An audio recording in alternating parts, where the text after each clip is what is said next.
Beginning in August, I'll go back for my 33rd year in education. I'll enter into school in a classroom that is designed and has excellence in it. 7 years ago, it was not that way. It was a school in turmoil. Petitions were being held to eliminate certain personnel, and things turned around when open lines of communication with the public started. You know, petitions have a way of doing that when the public gets in arms and people start to listen. Since that day that took place, our school has went from the shame list, I call it, needs improvement, to making AYP, top 20 school, distinguished title school this year, and Governor's Awards for Excellence in Education 3 years ago for greatest academic improvement. As of summer of last year, our entire system at the end of the summer quarter made adequate yearly progress. Effective instruction achieves excellence. Not more, not expanded programs, not bureaucracy. Efficient use of resources will allow a school system to become excellent. I'm not going to tell you it's easy. No way it's easy, but it can be done. And I'm like Mr. Daniel, don't tell me I can't do something until I get at least a chance to try. I've been in this, like I said, for 32 years. I made an effort several years ago that people said I was going to get fired for. Imagine that, teacher. Talk to your school board. That's what it's about. I took the gamble anyway because it was the right thing to do. Some people said it was not very smart. I was cheered on because the teachers were going to benefit from it. I went before our board, made a proposal, it was accepted. Our teachers now have a retirement plan that they'll be able to go home to when they retire and have a heck of a lot more money. And that's because somebody decided that something could be done when people said it could not. And I'll leave you with that. Thank you, sir. Ms. Matthews? I'd like to add something to Mr. Barnes's statement. We have that same retirement plan in Troup County. We've had it since 2009. The county he teaches in is Harris County with 4,700 students. We have 13,000 students. The demographics are quite different in Harris County than they are in Troup. We have 60% free and reduced lunches. He has 15% free and reduced lunches. It's easy for our challengers to discuss the wasteful spending, but when you consider that non-salary and benefit expenses were $11.5 million in FY04 and $11.3 million in the FY13 budget. The general fund reserve was built from 0 to $15.7 million at the end of FY11.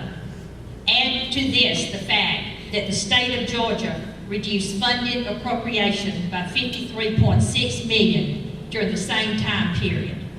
You do not achieve these types of results in a wasteful operation. You achieve these results by making tough decisions on how to best utilize your resources. Some unpopular decisions have been made. Our system has taken some considerable actions over the past 10 years. The budget was balanced while continuing to make strong academic progress. Look at our CRCT scores. Troup County outscored the state in 24 out of 30 in tested areas.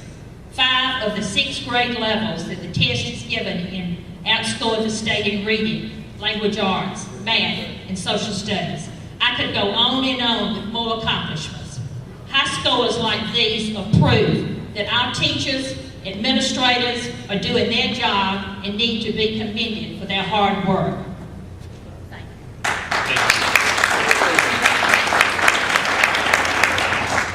Mr. Daniel?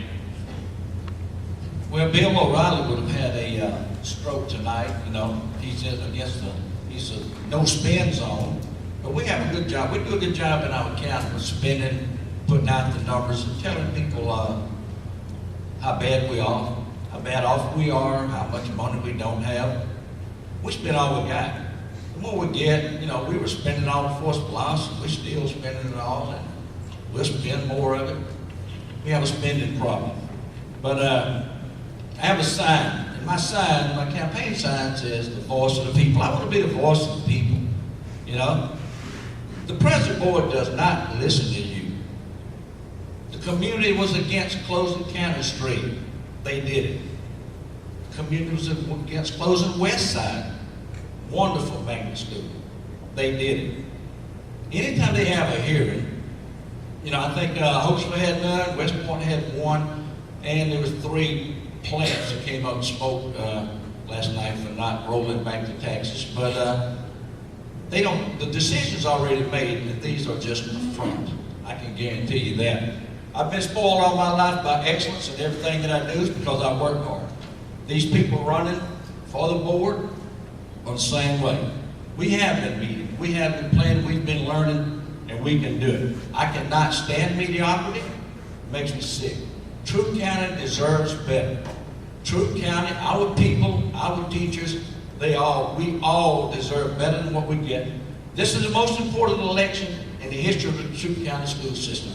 You have a chance to get 4 new, enthusiastic, intelligent, hard-working people who want the best for our county.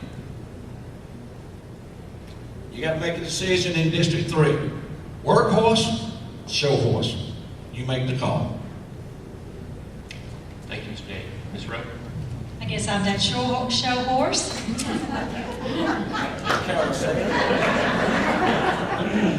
I kind of like horses. I love show horses. I forgot to add carousels. Okay, first of all, I'd like to thank the Legislative Committee of the LaGrange-Troup County Chamber of Commerce tonight for hosting this forum, and I'd like to thank all of you who came out and take time from your busy schedule to attend. Over the past several years, we as a school board have had to make some very tough decisions regarding our budget cuts. When we consider that approximately 87% of our school budget is salaries and benefits, we know and we understand that each cut we make will affect an employee or a classroom directly.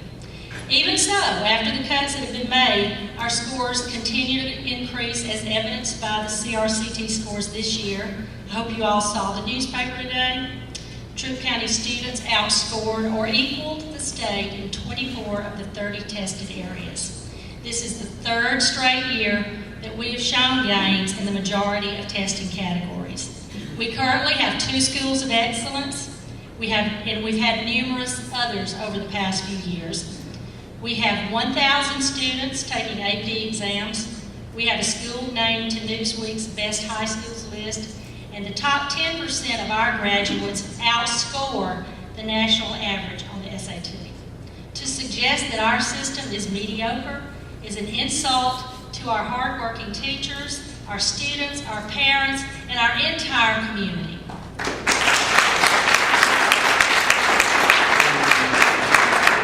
We were one of the first communities in the state to develop a community plan for education put together by the Excellence in Education Initiative at the Chamber, and it brought all the stakeholders to the table. As we look forward to next year and in the future, we know that we're facing even more cuts from the state, and we must find more efficient ways to do things better. But we must have people on our school board with experience, compassion, and true character when making these decisions, not just rhetoric. We have to